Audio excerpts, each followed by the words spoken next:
un retour surprise pour sauver son mariage ou le début d'un cauchemar. Quand Lise, enceinte de presque 6 mois, ouvre enfin la porte de sa maison après un an de travail loin de son mari, une inconnue installée dans son salon se tourne vers sa belle-mère et l'appelle simplement maman. Mais ce que Lise découvre ensuite est encore pire. Son lit a été partagé, son argent a disparu et son propre nom apparaît sur un financement qu'elle n'a jamais signé. Ce qui suit est une guerre de trahison, d'argent et de justice. Et croyez-moi, Julien n'imagine pas encore ce qu'il vient de déclencher. Dis-nous à quelle heure vous écoutez cette histoire et depuis quelle ville de France vous nous rejoignez. Écrivez-le en commentaire, nous serons ravis de vous lire. Lise Moreau revint à Limoges quelques jours avant Noël, après presque une année passée à travailler à Marseille. Elle n'avait prévenu personne, pas même Julien son mari. Dans sa valise, soigneusement rangée entre 2 pulls, se trouvaient 3 objets qu'elle avait choisis avec une attention presque douloureuse. Un pull bleu foncé pour Julien, 2 bottes de complément pour les articulations de Colette, sa belle-mère, et une petite enveloppe blanche contenant la dernière échographie de son fils. Lise était enceinte de presque 6 mois. Pendant le trajet, sa main revenait sans cesse sur son ventre arrondi. Le bébé bougeait davantage depuis quelques semaines. Chaque mouvement lui donnait du courage. Elle avait quitté Limoges après une terrible dispute avec Julien. Leur maison leur avait coûté bien plus cher que prévu. Les mensualités, les dettes familiales et les dépenses courantes étaient devenues impossibles à supporter avec leurs revenus irréguliers. Alors Lise avait accepté un travail à Marseille. Début. Elle avait pensé partir quelques mois seulement. Puis quelques mois étaient devenus presque une année. Chaque mois, elle envoyait de l'argent à Julien. Elle travaillait tôt le matin, parfois jusqu'au soir, économisant sur tout ce qu'elle pouvait. Elle croyait qu'il traversait simplement une mauvaise période. Quelques mois plus tôt, Julien était même venu la voir à Marseille. Ses séjours avaient semblé réparer quelque chose entre eux. Peu après, Lise avait découvert sa grossesse. Julien connaissait l'existence du bébé. Il avait reçu les photos des échographies. Il lui avait même dit au téléphone « Quand tu rentreras, on recommencera. Pour nous, pour notre fils. » Lise s'était accrochée à cette phrase. Voilà pourquoi elle rentrait aujourd'hui. Elle voulait faire la paix. Elle voulait sauver son mariage. Quand le taxi la déposa au bout de la rue, le froid lui mordit immédiatement le visage. Elle tira sa valise derrière, elle sourit en apercevant enfin leur maison. Puis son sourire disparut. Une Peugeot rouge était garée dans l'allée. Lise s'arrêta. Elle ne connaissait pas cette voiture. Son regard glissa vers le porche. Un pull féminin séchait près de la porte. Trop jeune pour appartenir à Colette, Lise posa instinctivement une main sur son ventre. Une invitée, murmura-t-elle. Elle poussa le portail. Chaque pas lui semblait plus lourd que le précédent. La porte d'entrée n'était pas verrouillée. Lise entra. Une jeune femme était assise sur le canapé du salon, le canapé qu'Élise avait choisi elle-même lorsque la maison avait été terminée. La femme portait un pantalon confortable et un cardigan crème. Ses cheveux étaient attachés négligemment. Une tasse de café reposait devant elle. Elle avait l'air chez elle. En entendant la porte, elle se retourna. Leurs regards se rencontrèrent. Le visage de la jeune femme devint blanc. Lise ne bougea plus. La femme se leva brusquement. Puis elle tourna la tête vers la cuisine. « Maman, je crois qu'on a une visite. »« Maman ». Ce simple mot frappa Lise plus violemment qu'une gifle. Une visite. Dans sa propre maison. Colette apparut quelques secondes plus tard. Elle tenait encore un torchon dans les mains. En voyant Lise, elle s'immobilisa. Lise, son regard descendit brièvement vers le ventre arrondi de sa belle-fille. Mais elle ne sourit pas. Elle ne vint pas l'embrasser. Elle demanda seulement « Pourquoi es-tu rentrée sans prévenir ?» Lise sentit quelque chose se briser en elle. Elle regarda Colette. Puis la jeune femme, qui est-elle? Colette détourna les yeux. « Tu dois être fatiguée. Pose tes affaires. » Julien rentrera ce soir et nous parlerons tranquillement. Lise ne répondit pas. Elle saisit sa valise et marcha directement vers sa chambre. Lise, attends, lança Colette. Elle continua. Elle ouvrit la porte, et son souffle s'arrêta. Des robes féminines étaient suspendues à côté des chemises de Julien. Des parfums, des produits de beauté couvraient la coiffeuse. 2 brosses à dents reposaient dans la salle de bain. Lise leva lentement les yeux vers le mur. L'endroit où Julien avait promis d'accrocher les premières photos de leur bébé était vide. La petite botte de vêtements pour nouveau-né qu'Lise avait envoyée quelques semaines plus tôt avait disparu. À sa place se trouvaient des affaires appartenant à cette femme. Des pas s'arrêtèrent derrière elle. La jeune inconnue murmura « Je m'appelle Camille ». Lise resta dos à elle. Sa main tremblante se posa sur son ventre. « Depuis combien de temps vivez-vous ici ?» Silence. Lise se retourna. « Depuis combien de temps ?» Camille baissa les yeux. « Un peu plus de 6 mois. » Lise sentit le sol disparaître sous ses pieds. « 6 mois. » Elle était enceinte de presque 6 mois. Son regard se posa lentement sur Colette, puis une vérité horrible traversa son esprit. Camille était déjà entrée dans la vie de Julien lorsque lui était venu à Marseille de dormir auprès de sa femme, lorsque Julien lui avait parlé d'avenir, lorsque leur enfant avait été conçu. Lise serra l'échographie dans sa poche. Elle était rentrée pour sauver son mariage. Mais derrière cette porte, elle venait de découvrir que quelqu'un d'autre vivait déjà sa vie. Lise ne téléphona pas à Julien. Elle ne lui envoya aucun message. Après avoir découvert les vêtements de Camille dans sa chambre, les produits de beauté sur sa coiffeuse et l'absence des affaires du bébé qu'elle avait envoyé quelques semaines plus tôt, elle n'avait plus envie d'entendre une explication préparée à distance. Elle voulait voir son visage lorsqu'il rentrerait. Elle voulait savoir s'il aurait encore le courage de mentir devant elle. L'après-midi passa dans un silence étouffant. Camille resta dans le salon, incapable de soutenir son regard. Colette allait et venait entre la cuisine et le couloir. Plusieurs fois, elle tenta de parler. « Lise, tu dois penser au bébé. Ce n'est pas bon pour toi de rester aussi tendue. » Lise leva les yeux. « Alors pourquoi personne ici n'a pensé à mon bébé avant aujourd'hui ?» Colette ne répondit pas. Vers 18 heures, le bruit d'une voiture entra dans la cour. Quelques secondes plus tard, la porte s'ouvrit. « Maman, je suis rentrée. » Lise reconnut immédiatement la voix de Julien. Puis le silence tomba. Il avait certainement vu ses chaussures près de l'entrée. Lise sortit lentement de la chambre. Julien se tenait au milieu du couloir, encore vêtu de sa veste de travail. Lorsqu'il la vit, son visage perdit toute couleur. Son regard descendit vers son ventre. Puis il regarda Camille, puis sa mère. Lise, elle resta immobile. « Tu n'as rien à m'être dire. » Julien passa une main sur son visage. « Qu'en es-tu arrivé ?» Lise eut un rire bref. « C'est après midi. » Il fronça les sourcils. « Pourquoi tu ne m'as pas prévenu ?» Cette fois, Lise sentit quelque chose exploser en elle. Sa belle-mère avait posé exactement la même question. « C'est donc ça qui vous dérange tous les deux, que je sois rentrée sans prévenir ?» Julien répondit sèchement « Ne commence pas. » Lise désigna Camille. « Elle vit dans notre maison depuis 7 mois. Ses robes sont dans notre chambre. Ses affaires ont remplacé celles de notre fils. Et toi, tu te demandes pourquoi je ne t'ai pas prévenu. » Camille baissa la tête. Julien serra les mâchoires. « Je sais que ça paraît mauvais. » « Ah, paraît mauvais. » Lise le fixa.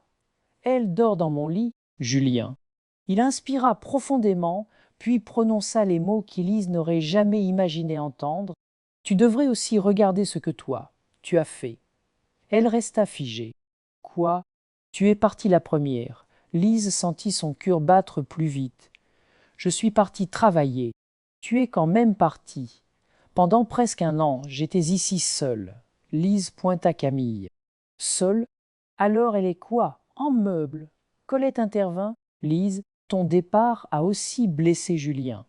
Une femme mariée qui vit à des centaines de kilomètres de son mari, ce n'est pas normal. » Lise se tourna vers elle. « J'ai envoyé de l'argent chaque mois.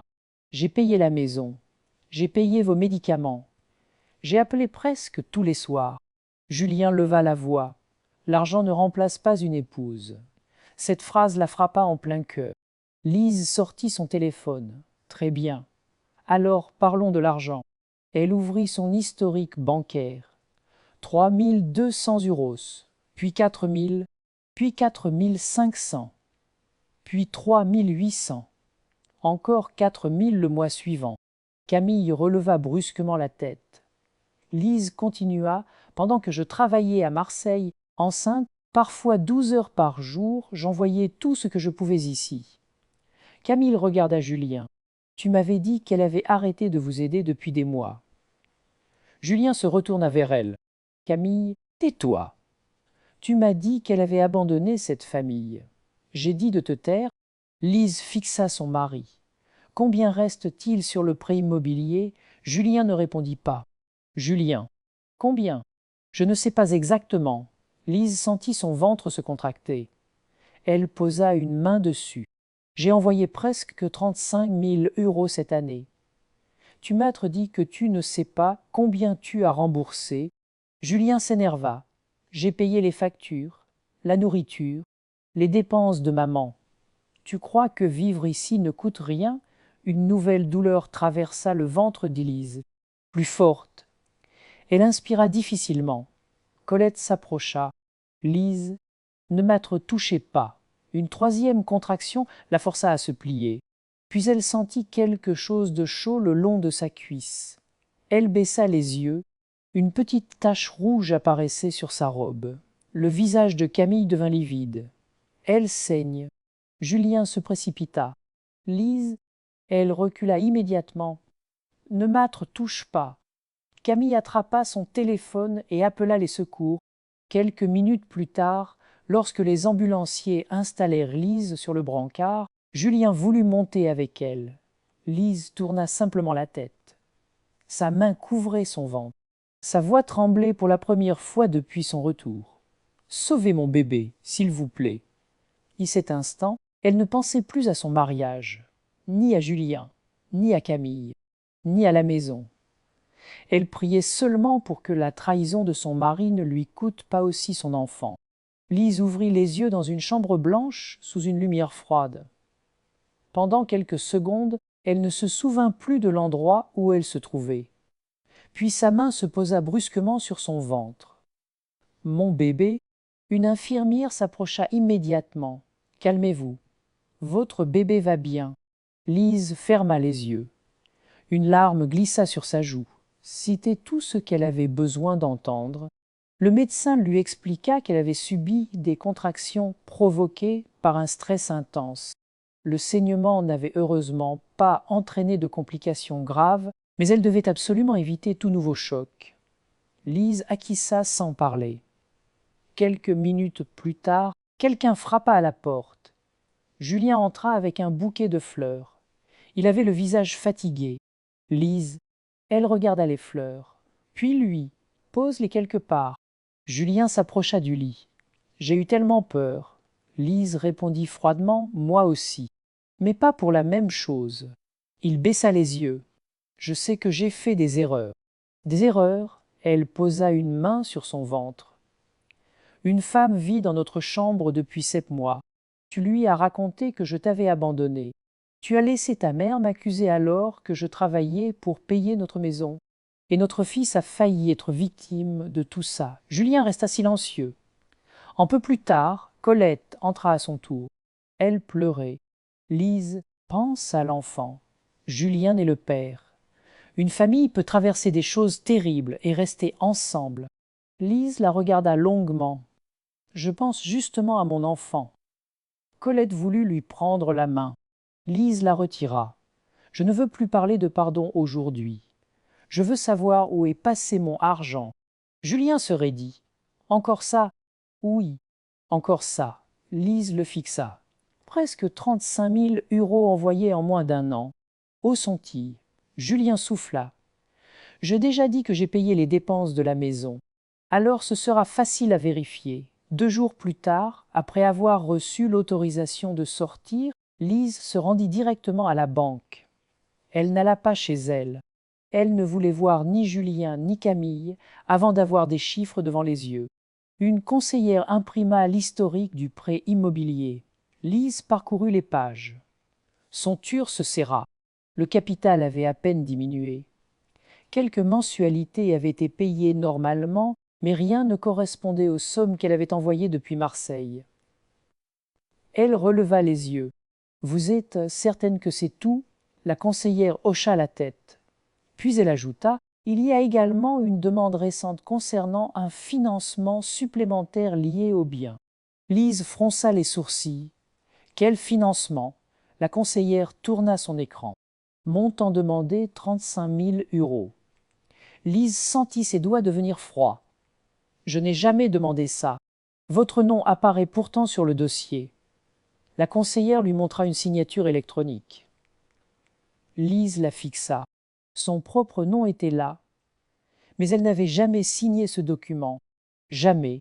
Le lendemain, elle prit rendez-vous avec maître Claire Beaumont. La juriste parcourut lentement les documents. Son visage resta calme, mais son regard changea. « Vous confirmez que cette signature n'a pas été faite par vous ?» « Je le confirme. » Claire posa le dossier sur son bureau. « Alors votre problème ne se limite plus à l'infidélité. » Lise sentit une peur différente apparaître. « Qu'est-ce que vous voulez dire ? Une liaison est une trahison conjugale. Utiliser l'identité ou la signature de son épouse pour obtenir un financement sans son consentement peut avoir des conséquences juridiques beaucoup plus sérieuses. » Lise rentra chez Sophie avec une copie du dossier. Cette nuit-là, elle commença à examiner chaque transaction. Peu à peu, d'autres dépenses apparurent. Un téléphone coûteux, un téléviseur, des nuits d'hôtel, des restaurants, puis un paiement de 5 000 € effectué chez un vendeur automobile. La date correspondait exactement à la période où Camille avait obtenu sa Peugeot rouge. Lise resta immobile devant l'écran. Le lendemain, Claire obtint d'autres informations concernant le projet de financement. Une partie de l'argent devait servir à aménager un petit local commercial. Lise demanda « Pourquoi faire ?» Claire lui montra un document. Nom du projet Institut Camille Duré. Lise sentit son ventre se contracter légèrement. Cette fois, ce n'était pas seulement de la douleur, c'était de la colère. Julien n'avait pas seulement installé une autre femme dans sa maison, il préparait une nouvelle vie avec elle, et il comptait peut-être utiliser la valeur de la maison qu'Élise travaillait depuis à en a sauvé pour financer cette vie. Claire referma lentement le dossier. Parti de maintenant, ne versez plus un seul euro directement à votre mari. Lise regarda la signature falsifiée portant son nom. Puis elle pensa à toutes ces matinées où elle s'était levée avant l'aube à Marseille, chaque repas qu'elle avait sauté, chaque euro économisé. Elle avait cru financer son retour chez elle. En réalité, elle avait peut-être financé son propre remplacement. Après avoir quitté le cabinet de maître Claire Beaumont, Lise resta longtemps assise dans sa voiture. Le dossier était posé sur le siège passager. L'intérieur se trouvaient les relevés bancaires, la demande de financement de 35 000 €, la signature électronique qu'elle n'avait jamais apposée et les premières traces des dépenses de Julien. Pendant des heures, elle avait cru que la découverte de Camille était la pire chose qui pouvait lui arriver. Elle comprenait maintenant que ce n'était que la première couche du mensonge. Julien ne l'avait pas seulement trompée. Il avait utilisé l'argent qu'elle gagnait à Marseille. Il avait menti sur le remboursement des dettes et quelqu'un avait utilisé son nom dans une opération financière qu'elle n'avait jamais autorisée. Lise posa les deux mains sur son ventre. Son fils bougea légèrement. Elle ferma les yeux. « Je ne vais plus pleurer pour lui, murmura-t-elle. Maintenant, je vais protéger ce qui nous appartient. » Elle retourna dans la maison le soir même. Julien était dans le salon. Colette préparait le dîner. Camille n'était pas là. Julien se leva lorsqu'il vit Lise. « Comment tu te sens ?»« Mieux. » Il observa le dossier qu'elle tenait. « Tu es allé voir quelqu'un ?» Lise posa son sac. « Oui. »« Une avocate. » Le visage de Julien changea. « Une avocate. Pourquoi faire ?» Lise le regarda calmement. pour comprendre ce qui a été fait avec mon argent et mon nom. Julien se raidit. Tu dramatises encore. Autrefois, cette phrase aurait provoqué une dispute. Cette fois, Lise ne répondit pas. Elle prit simplement sa valise et s'installa dans la chambre d'amis. À partir de ce soir-là, elle commença à tout conserver. Chaque reçu, chaque relevé, chaque message, chaque photographie des virements envoyés depuis Marseille. Elle retrouva même des messages dans lesquels Julien écrivait « C'est bon, j'ai payé une partie du prêt ». Et côté de chaque phrase, Lise inscrivit la date et compara avec les véritables relevés. Les chiffres ne mentaient pas. Les promesses de Julien, si. Le lendemain, elle appela plusieurs personnes à qui le couple devait encore de l'argent. Les réponses furent presque toujours les mêmes. Julien avait demandé du temps. Julien avait promis un paiement. Julien avait parfois affirmé que l'argent arriverait bientôt, mais les sommes que Lise croyait rembourser ne l'étaient pas. Elle contacta aussi M. Bernard Lefebvre, leur voisin de 72 ans. L'homme hésita avant de parler. « Je ne voulais pas m'être mêlé de votre mariage. » Lise répondit « Je ne vous demande pas de juger. Je veux seulement savoir ce que vous avez vu. » Bernard soupira. Cette jeune femme venait souvent. Au début, 1 ou 2 fois par semaine. Ensuite, sa voiture restait toute la nuit. Puis elle était là presque tous les jours. Depuis quand? Au moins 6 ou 7 mois. Peut-être davantage. Lise nota tout. Puis elle posa la question qui lui faisait le plus mal. Ma belle-mère le savait. Bernard resta silencieux quelques secondes. Madame Moreau était souvent sur le porche avec eux. Elle savait qu'elle était là. Le soir, Lise entra dans la cuisine. Colette était seule. J'ai une question, maman. Colette évita immédiatement son regard. Encore une discussion? Non. Une seule question. Lise posa une main sur son ventre. Vous saviez que Camille vivait ici? Colette baissa les yeux. Au début, je pensais qu'elle venait seulement aider. Ensuite, silence. Ensuite, vous avez compris. Colette ne répondit pas. Lise poursuivit. Vous saviez aussi que j'étais enceinte? Cette fois, Colette ferma les yeux. Oui, un mot, seulement un mot. Mais Lise sentit quelque chose mourir définitivement en elle. Elle aurait peut-être pu croire que Colette avait été trompée par son fils. Elle aurait pu croire qu'une vieille femme avait fermé les yeux par peur du conflit. Mais elle savait que Lise portait l'enfant de Julien. Elle savait que Lise envoyait de l'argent chaque mois, et malgré cela, elle avait laissé Camille prendre sa place dans la maison. Lise se leva. Colette murmura « Je voulais seulement éviter de détruire la famille. » Lise se retourna. « Non, vous avez évité de regarder ce qui la détruisait. » Puis elle retourna dans la chambre d'amis et verrouilla la porte. Cette nuit-là, Lise ne pleura pas. Elle ouvrit son ordinateur, créa plusieurs dossiers. Banque, maison, dette, Camille, Julien, preuves. Pour la première fois depuis son retour, elle ne cherchait plus à comprendre pourquoi son mari l'avait trahie. Elle cherchait à savoir exactement jusqu'où la trahison était allée. Le lendemain matin, Lise appela maître Claire Beaumont avant même de prendre son petit déjeuner. « Je veux arrêter tous les virements vers le compte utilisé par Julien. » Claire resta silencieuse quelques secondes. « Vous pouvez protéger votre argent, mais ne cessez pas de respecter les obligations qui portent également votre nom. Pour le prêt immobilier, payez directement la banque. Ne remettez plus d'argent liquide à votre mari. » Lise acquiesça. Citait exactement ce qu'elle voulait faire. Pendant presque 1 an, elle avait envoyé de l'argent à Julien en pensant qu'un couple devait fonctionner sur la confiance. Cette confiance avait payé une voiture à Camille. Cette confiance avait payé des restaurants, des hôtels et des achats que Lise n'avait jamais autorisés. Cette confiance avait même permis à quelqu'un d'utiliser son nom sur une demande de financement. Alors, ce matin-là, Lise changea sa manière de faire. Elle contacta la banque et organisa le paiement direct de la part dont elle était responsable. Elle téléphona ensuite à la pharmacie habituelle de Colette. Si sa belle-mère avait besoin de médicaments importants, Lise réglerait directement la facture, mais il n'y aurait plus d'argent envoyé sur le compte de Julien. Plus un euro. Lorsque Julien l'apprit, il éclata de rire. « Tu crois vraiment que cette maison va s'écrouler parce que tu arrêtes de jouer à la banquière ?» Lise était assise à la table de la cuisine. Elle posa calmement sa tasse. « Je ne sais pas. » Julien sourit avec mépris. « Nous vivions avant que tu partes à Marseille. Nous continuerons à vivre. » Lise le regarda. « J'espère. » Cette réponse sembla l'énerver davantage qu'une dispute. Il voulait qu'elle crie. Il voulait pouvoir dire qu'elle était hystérique, cruelle ou obsédée par l'argent. Mais Lise ne lui donna rien, elle attendit simplement.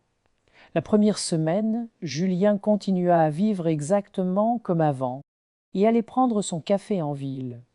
Il regardait son immense télévision le soir. Il utilisait sa voiture sans réfléchir au carburant. Colette faisait les courses comme d'habitude. Mais les factures, elles, ne comprenaient rien à l'orgueil de Julien. 2 semaines plus tard, Colette entra dans le salon avec une enveloppe à la main. « Julien, la facture d'électricité est arrivée. » Il ne leva même pas les yeux de son téléphone. « Pella ?» Colette resta immobile. « Avec quoi ?» Julien fronça les sourcils. « Avec l'argent du compte. Il reste à peine 150 euros. » Cette fois, Julien leva la tête. « Comment ça ?» Colette soupira. « J'ai acheté les médicaments.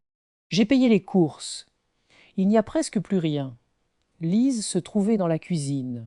Elle entendait chaque mot. Julien demanda « Mais comment on faisait avant ?» Colette répondit, presque irritée, avec l'argent que Lise envoyait. « Avec quoi veux-tu qu'on ait payé ?» En silence lourd tomba dans la maison. Lise ferma les yeux. Pour la première fois, quelqu'un venait de dire la vérité à voix haute. 3 jours plus tard, la banque appela. La mensualité du prêt n'était pas complète. Julien entra furieux dans la chambre d'Amy. « Tu n'as pas payé toute la mensualité. » Lise leva les yeux de son ordinateur. « J'ai payé directement la part dont je dois répondre. » Complète le reste. « Je te rembourserai le mois prochain. » Lise eut un petit sourire. « Ton mois prochain existe depuis presque 1 an. » Julien serra les poings. « Nous sommes encore mariés. Tu comptes chaque euro comme si j'étais un étranger. » Lise répondit calmement. « Quand tu as installé Camille dans notre chambre, tu m'as traitée comme une épouse. » Julien ne trouva rien à répondre. À partir de cette semaine, il commença à chercher davantage de travail. Il demanda plus d'heures à l'usine. Mais les heures supplémentaires n'étaient pas disponibles simplement parce qu'il avait soudain besoin d'argent. Après plusieurs mois à refuser certaines journées, il découvrait que le monde du travail n'attendait pas son retour. Colette commença à paniquer. Un matin, elle le trouva assis devant la télévision. « Va chercher autre chose. » Un entrepôt, un garage, n'importe quoi. On ne peut pas continuer comme ça. Julien se retourna brusquement. « Tu crois que c'est facile ?» Colette répondit. « Quand Lise t'a proposé de partir travailler avec elle à Marseille, tu as refusé. » Le visage de Julien se durcit. Maintenant, tout est milliampère faute. Lise passa dans le couloir sans intervenir. Elle ne ressentait aucune satisfaction, seulement une profonde fatigue. Puis Camille commença, elle aussi, à comprendre. Un après-midi, elle prit les clés de sa Peugeot. « Julien, tu as 20 euros pour l'essence. » Il répondit sans la regarder. « Non, paie toi-même. » Camille resta figée. « Tu payais toujours. Je n'ai plus d'argent en ce moment. » Elle le regarda longuement. Puis son regard se tourna vers Lise. Quelque chose venait de se connecter dans son esprit. Le soir, Lise entendit Camille demander « Pourquoi es-tu soudainement sans argent exactement depuis que Lise a arrêté ses virements ?» Julien ne répondit pas. Camille insista. La voiture aussi venait de son argent, n'est-ce pas? Julien se leva brutalement. « Arrête avec ça. » Mais il était trop tard.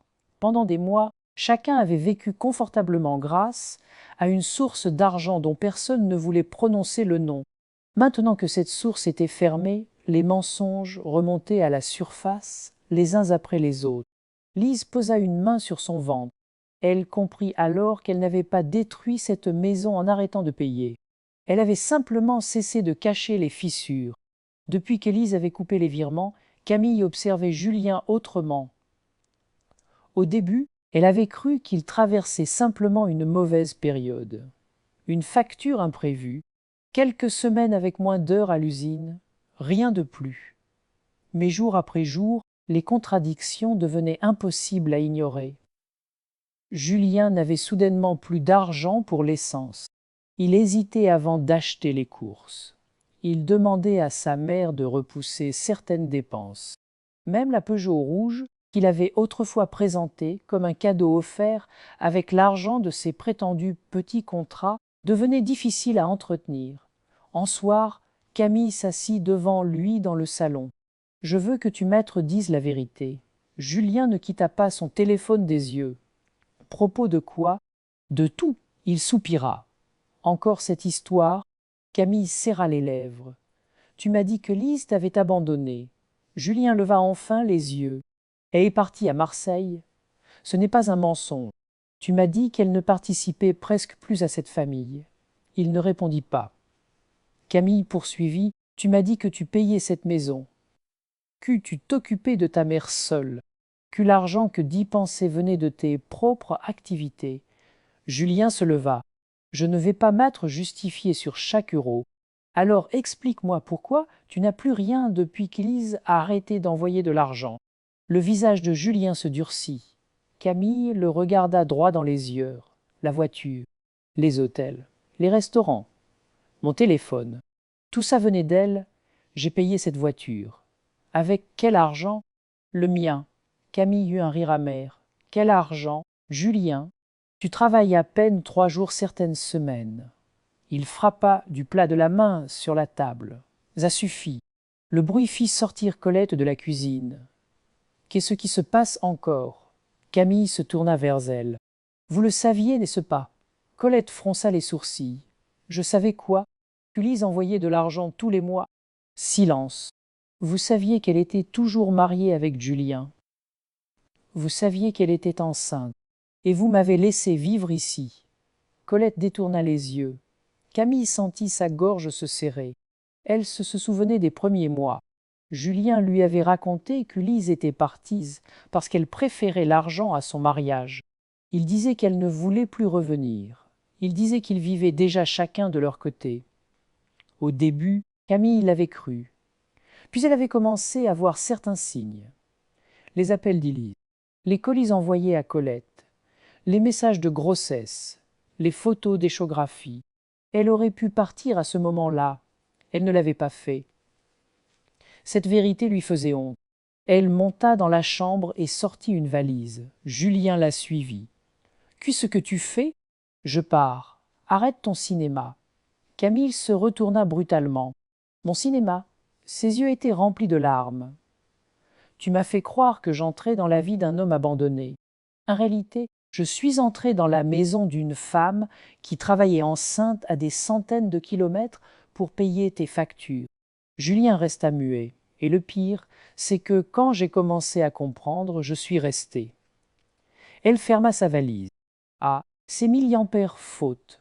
Le lendemain matin, Camille descendit avec ses affaires. Colette. Colette resta près de la cuisine. Julien s'appuya contre le mur.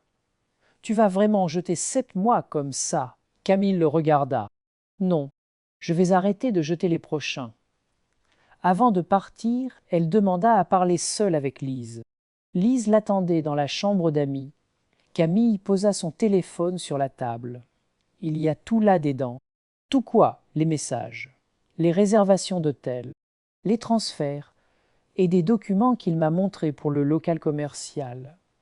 Lise releva brusquement les yeux.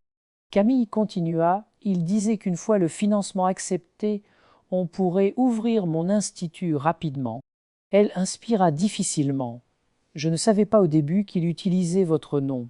Lise resta silencieuse. Camille murmura « Je suis désolée ». Lise la fixa longtemps.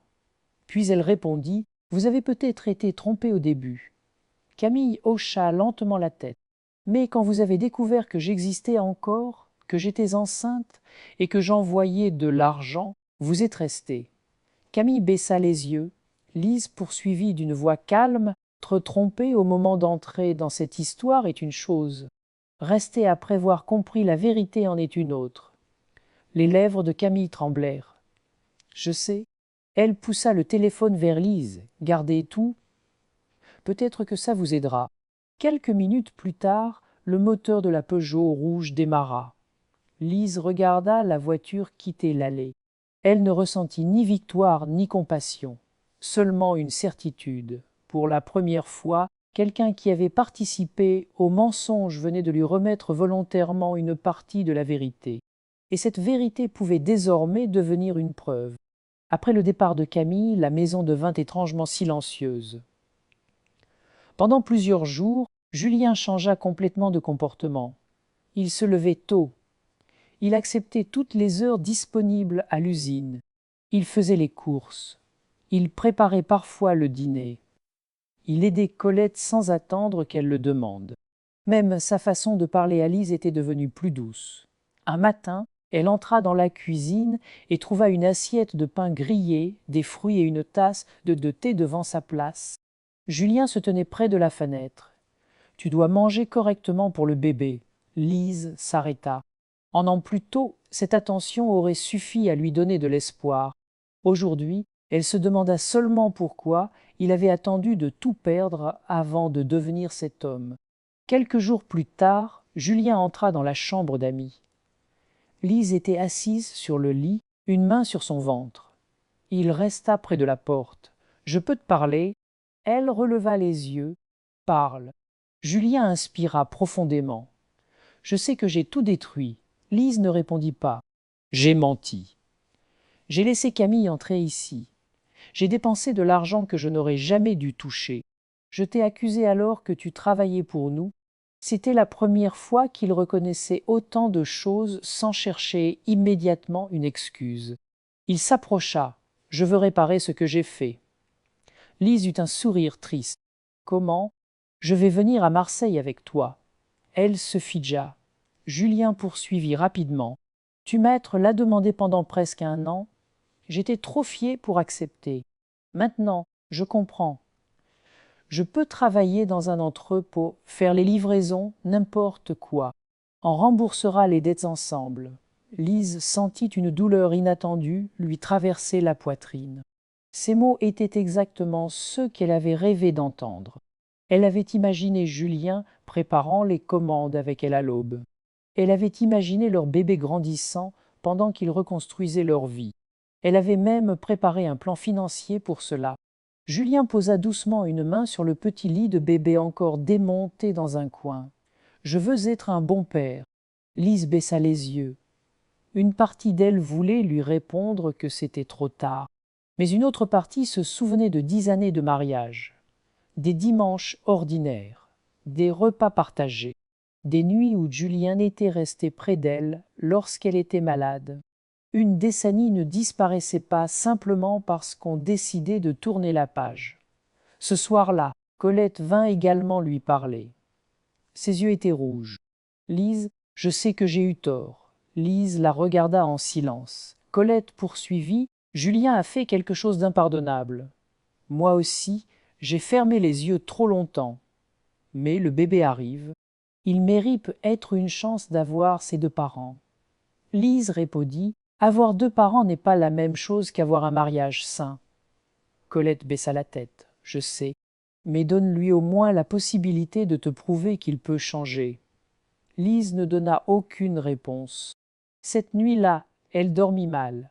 Vers 11 heures, elle se réveilla avec soif. Elle sortit doucement de la chambre d'Amy. En passant devant la chambre de Colette, elle aperçut une ligne de lumière sous la porte.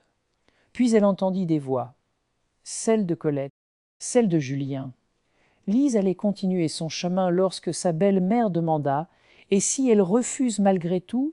Lise s'arrêta. Julien répondit à voix basse « Je fais tout pour qu'elle reste. » Camille est partie. « Tu t'es excusée. » Que ce qu'elle veut de plus, Julien soupira. « Maman, si Lise divorce maintenant, qu'est-ce qu'on fait de la maison ?» Lise sentit son sens refroidir. Colette resta silencieuse. Julien continua, le prêt est énorme. Il reste les autres dettes. Avec mon salaire, je ne peux pas tout porter seul. Alors pourquoi lui as-tu promis Marseille? Parce qu'il faut qu'elle accepte de rester avec moi. Si elle retourne là-bas, je pourrai la suivre quelques mois. On travaillera ensemble, on remboursera la maison. Colette demanda « Et votre mariage ?» Un silence. Puis Julien répondit « On verra plus tard. Pour l'instant, il faut juste éviter qu'elle parte définitivement. » Lise ne respirait presque plus. Julien ajouta « Tant qu'elle reste avec moi, elle continuera à participer. C'est ça le plus important maintenant. » Lise ferma les yeux. Tout devint clair. Son changement, ses excuses. Marseille, ses promesses de devenir père, ce n'était pas la peur de perdre sa femme, c'était la peur de perdre celle qui payait. Lise retourna silencieusement dans la chambre d'Amy. Elle ferma la porte. Elle ne pleura pas. Cette fois, quelque chose en elle était devenu froid et parfaitement calme. Depuis son retour, elle cherchait encore une raison de croire qu'une partie de Julien l'aimait. Cette nuit-là, il venait de lui donner la réponse. Et pour la première fois, Lise ne se demanda plus si elle devait sauver son mariage. Elle se demanda seulement comment en sortir sans laisser Julien emporter avec lui ce qui appartenait à elle et à son enfant. Le lendemain matin, Lise se leva avant tout le monde. Elle avait très peu dormi. Pourtant, son esprit n'avait jamais été aussi clair. La conversation entendue derrière, la porte tournait encore dans sa tête. Julien ne voulait pas sauver leur mariage. Il voulait sauver la maison. Il voulait conserver la femme capable de payer les dettes. Lise posa une main sur son ventre. Son fils bougea doucement. Cet instant, elle prit une décision. Elle n'allait pas confronter Julien. Pas encore. Lorsqu'il entra dans la cuisine, il trouva Lise assise devant une tasse de thé. « Bonjour » dit-il prudemment. « Bonjour ». Julien sembla surpris par son calme. Il s'assit en face d'elle. « Tu as réfléchi à ce jeu que t'ai proposé ?»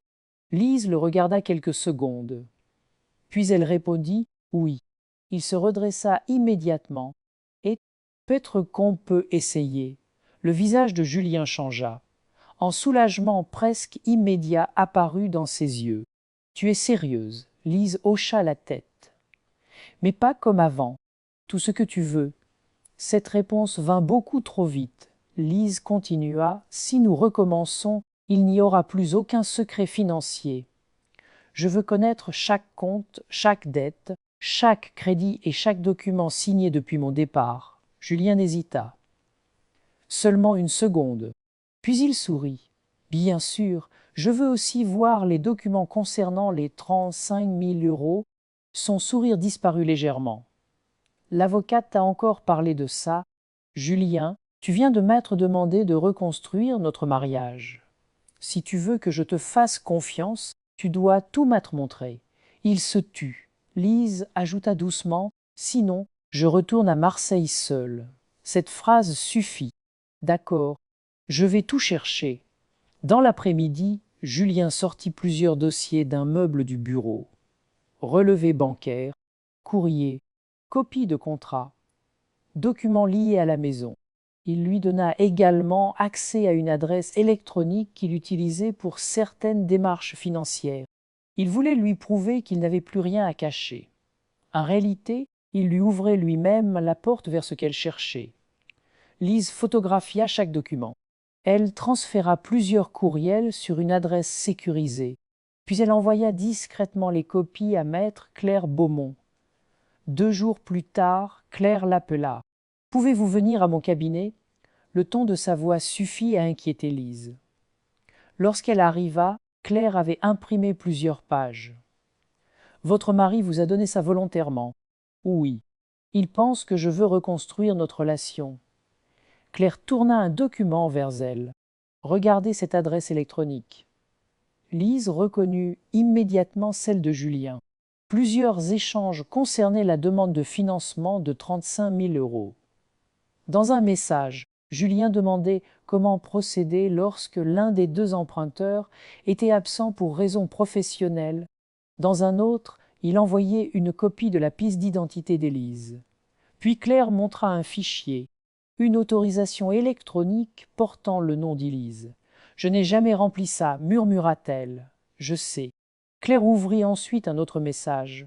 Cette fois, Julien discutait du local commercial destiné à l'Institut de Camille. Une phrase fit battre le cœur d'Élise plus vite. Julien avait écrit « Une fois les fonds libérés, nous pourrons avancer sans attendre son retour définitif. » Lise relut la phrase. Une fois, deux fois, trois fois. Il savait donc exactement ce qu'il faisait. Il ne s'agissait pas d'une confusion, ni d'un document rempli trop rapidement. Il préparait volontairement une opération financière liée à leur maison pendant que sa femme travaillait à Marseille. Claire croisa les mains. « Nous avons maintenant quelque chose de beaucoup plus solide. » Lise resta silencieuse. « Gardez votre comportement actuel, poursuivit Claire. Ne lui dites pas encore ce que nous avons découvert. » Lise acquiesça. Le soir, lorsqu'elle rentra, Julien l'attendait dans le salon. « Alors, tu te sens mieux après avoir vu les papiers ?» Lise regarda l'homme qui croyait avoir réussi à regagner sa confiance. « Beaucoup mieux. » Julien sourit. « Tu vois, on peut encore arranger les choses. » Lise posa doucement une main sur son ventre. « Oui, maintenant, je vois beaucoup plus clairement. » Julien ne comprit pas le sens de cette phrase. Il croyait avoir sauvé son mariage. Il croyait qu'Élise allait rester. Il croyait même avoir repris le contrôle. Mais en essayant de garder la femme qui finançait sa vie, Julien venait de lui remettre lui-même les documents capables de détruire tous ses mensonges. Et cette fois, Lise n'avait plus seulement des soupçons. Elle avait des preuves. Lorsque maître Claire Beaumont confirma qu'elle disposait désormais de suffisamment de documents pour défendre sérieusement ses intérêts, Lise ne repoussa plus la décision. Elle demanda officiellement le divorce. Julien reçut les documents un mardi matin. Il resta longtemps assis à la table de la cuisine, les feuilles entre les mains. « Tu es vraiment décidé ?»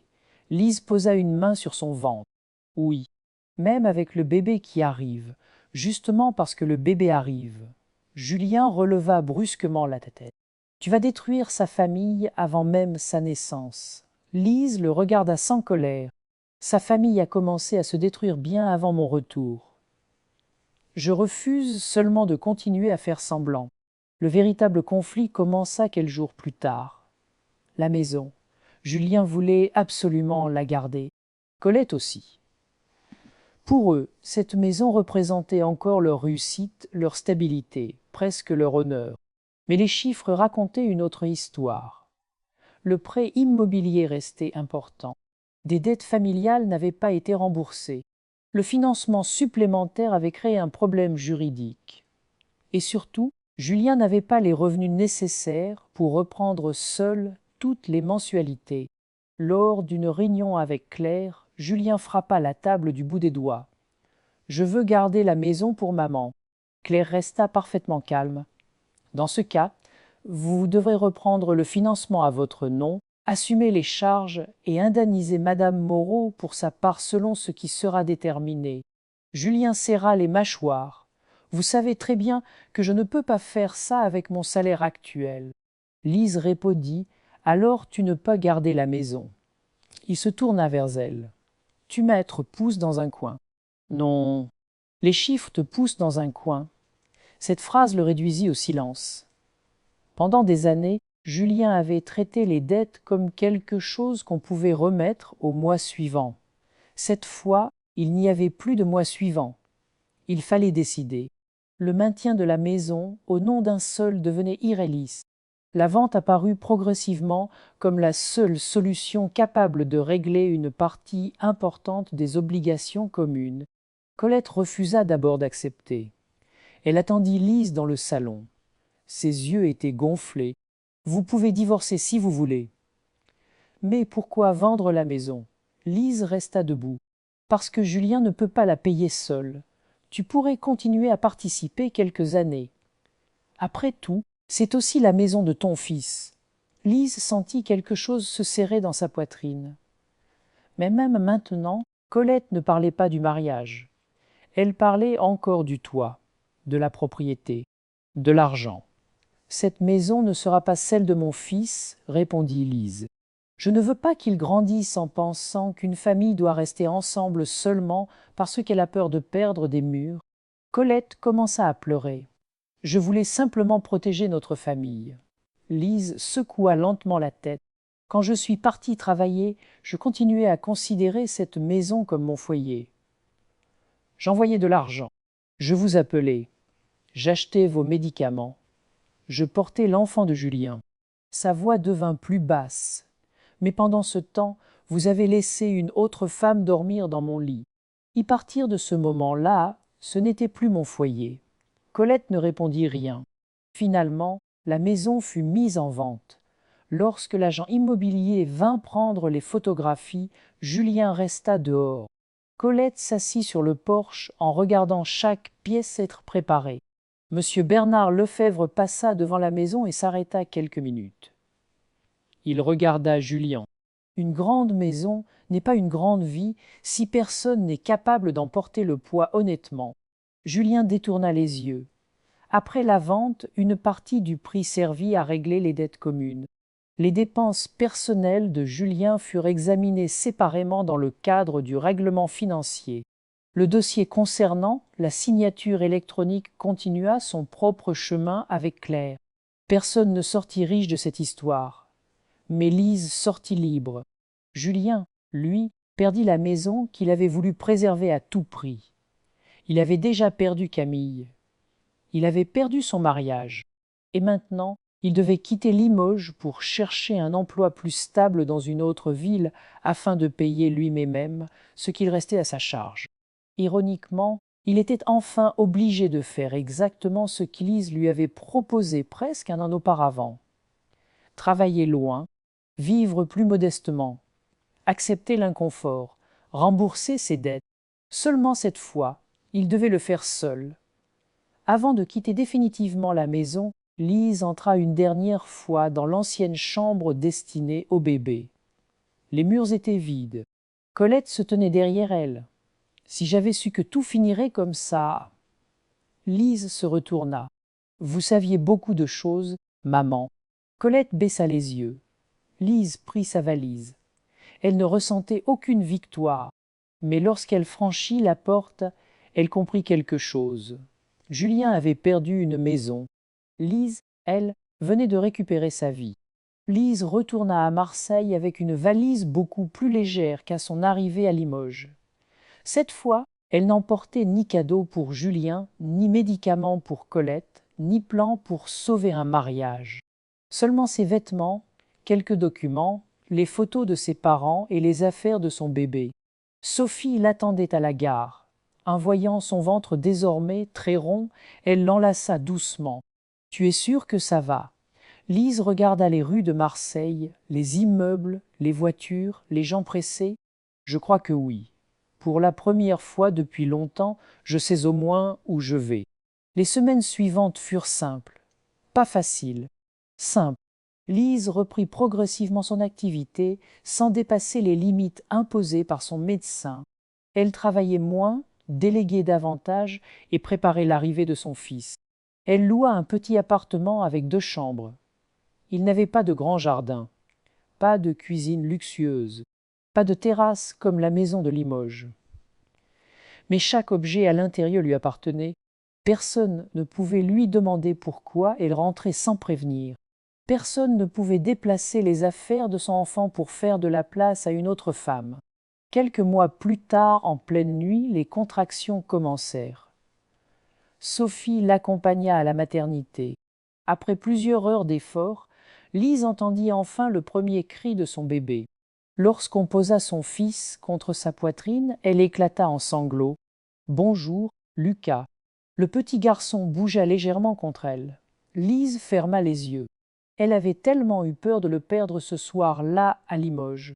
Aujourd'hui, il était là, vivant, chaud, insécurité. Julien apprit la naissance quelques heures plus tard. Lise ne chercha pas à le priver de son rogol de père. Elle posa seulement des limites très claires. Il pouvait voir Lucas selon les conditions prévues. Il devait assumer ses responsabilités. Il devait respecter Lise.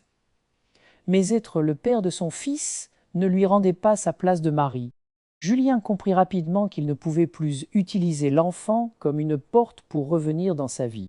Pendant ce temps, Lise reconstruisit lentement la sienne. Son activité de restauration se développa. Elle engagea une deuxième personne pour les livraisons du matin. Elle réussit même à obtenir un contrat régulier avec plusieurs entreprises. Pour la première fois, l'argent qu'elle gagnait ne disparaissait plus dans des comptes qu'elle ne contrôlait pas. Chaque euro avait une destination, le loyer, Lucas, l'épargne, son entreprise, sa propre vie. Environ un an après le divorce, son téléphone sonna un soir. C'était Julien. Lise hésita avant de répondre.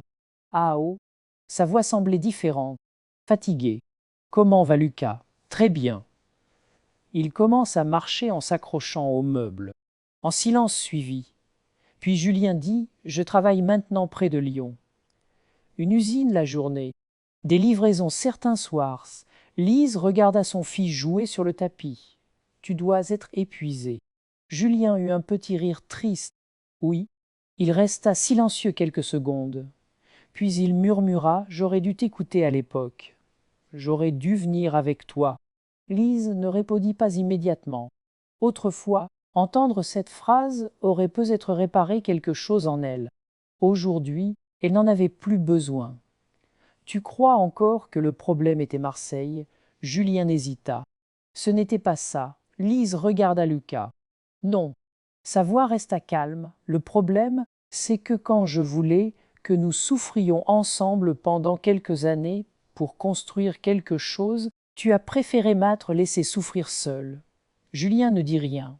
Lise poursuivit. « Puis tu as commencé à considérer mes sacrifices comme quelque chose qui t'était dû. » Un long silence passa. « Je suis désolé, » murmura Julien. « Je sais. » Et cette fois Lise le pensait vraiment. Elle ne le détestait plus. Elle n'avait simplement plus besoin de lui. Ils se dirent au revoir. Lise posa son téléphone. Lucas leva les bras vers elle. Elle le prit contre son turpuis, s'approcha de la fenêtre. Au loin, Marseille brillait sous les lumières du soir. Son appartement était petit, beaucoup plus petit que la maison qu'elle avait perdue. Mais elle s'y sentait étrangement plus riche, parce qu'elle avait enfin compris une chose. Une maison n'est pas l'endroit où l'on a dépensé le plus d'argent. Ce n'est pas un crédit, une façade ou un grand salon. Un foyer est l'endroit où l'on peut rentrer sans avoir peur d'être remplacé. L'endroit où l'amour n'exige pas que l'on sacrifie sa dignité pour avoir le droit de rester. Lise embrassa doucement le front de Lucas. Puis elle éteignit la lumière. Pour la première fois depuis longtemps, elle était vraiment chez elle.